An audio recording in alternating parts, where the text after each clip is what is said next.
کاندیدان و لانگرانی کۆمەڵی ئیسلامی کوردستان بۆ ناساندن و سەرخستنی لیستی 104 کۆمەڵی ئیسلامی کوردستان خەڵکی شاری کۆیان بەسەر کردەوە و بەنێو بازاڕی شاری کۆیەدا لە نزیکەوە گوێیان لە پێشنیارەکانی هاوڵاتیان کرد. بەڵام هەروەکو چاوەڕوان دەکرا خەڵکی شارەکەی حاجی قادر و مەلای گەورە بە گەرم و گوڕیەکی زۆرەوە پێشوازیان لە لیستی 104 کۆمەڵی ئیسلامی کرد. سپاسی ئەو بەدەمەوە هاتنەی چین و توێژەکانی شاری کۆیا کەین بۆ لیستی 104 کۆمەڵی ئیسلامی و کاندیدەکانی. ئومێد دەکەین دەرەنجامی ئەمە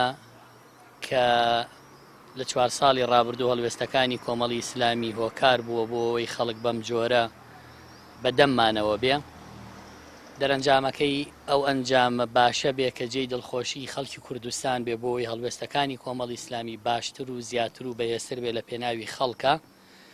و بەڵێنیش بە خەڵکە دەینەوە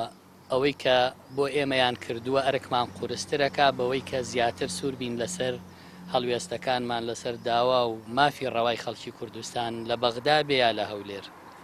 دژی ئەو تاڵانسیانە بۆستەوە ئینشاءڵڵا هەوڵ و هاوکارمان بن بۆ ئەی لەو دەسەڵاتە بیان هێنی و کەسی چاک و پاک و بەڕێز بێنێ پێشە کەسی پرۆفیشنەل و تایبەتمەند هیچ کە خزم و حزب نەبێتە مەڵۆزم و نەبێتە کابووسەی لەسەر سنگمان و بەکەیف خوان تەلاعومان پێ بکەن کە 27 ساڵە نەکبەتی نەماوە تووشمان نەکەوە لە 91 ئەمە تەقەم لەو منەظەمەیە کرد هەر هەمان ئەوانە هاتنەوە هەمان سیناریۆن دووبارەکە تەقیان لە ئێمە کردەوە کە لەوێ پێشمەرگەی کە لێ مامۆستای نازداریان شەهید کرد کە ئێ تەقیان ڕوبەڕووی منداڵ و گەنج و لاوی فەقیر کرد کە لە هەژاری و نەمداری هاتبوون لەسەر زادە داوای قوت و مافی ژیانی خوان دەکرد. ئەوە نەواسە دۆمینەی بینین ئەوە نەتیجەی پێئیشەیە. بەوتەی هەوڵاتیان ئەو پێشوازیە گەرمەی خەڵکی کۆیە لە لانگرانی کۆمەڵی ئیسلامی بۆ هەڵوێستەکانی لە ڕابردوو دەگەڕێتەوە وەکو چۆن لە پەرلەمانی کوردستان هەمیشە لەگەڵ خەڵکدا بوون داواکاریشن پەرلەمانتارانی کۆمەڵ لە پەرلەمانی عێراق بۆ بەدیهێنانی مافەکانی هەوڵاتیان هەمان شەڕی پەرلەمانی کوردستان بکەن و بەهێز و گوڕ و تینێکی پۆڵاینەوە کار بۆ بەدیهێنانی مافەکانی کورد بکەن. وڵای پێم باش بوو ینی ئەدای پەرلەمانتارەکانیان بەڕاستی ئەندام پەرلەمانی زۆر باش بوون ینی خەڵک بەگشتی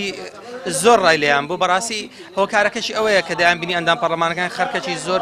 بە گوڕوتینێکی باشەوە بەرەو پیلیان دێن و ڕازین لێیان بەڕاستی بە گوڕوتینێکی بەهێزەوە دژی گەندەڵکاری و چەپسانەوەی خەڵکی کوردستان و شکانی شکۆی پێشمەرگە و هەستانەوەی خەڵکی کوردستان بوەستنەوە و دێدەستیان دیارە دەستخۆشیان لێ دەکەم هیوادارم نمونیان. وڵی مامۆستا دڵشاد پیاوەکی باشە پیاوەکی دیندارە پیاوەکی زۆر باشە